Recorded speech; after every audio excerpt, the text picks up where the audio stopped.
Latvijas daudz runā, bet maz dara. Piedalies 100 darbos Latvijai un pierāda pretējo. Līdz 2018. gada 18. novembrim kopīgiem spēkiem paveiksim vismaz 100 nozīmīgus darbus vides sakopšanā un izdaiļošanā. Uzdāvināsim Latvijai savus darbus, kas to rotās 100 gadu jubilejā. Piedalīties var ik viens.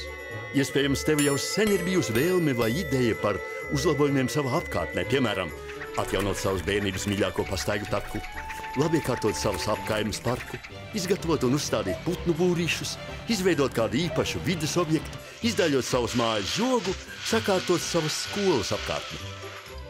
Var organizēt arī dažādas vides izglītības aktivitātes ar mērķi radīt sabiedrībā skaidru izpratni par savas rīcības sekām un ietekmi uz dabu.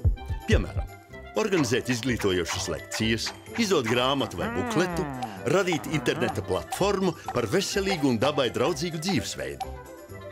Darbu var veikt gan publiskā telpā, gan arī privātā teritorijā.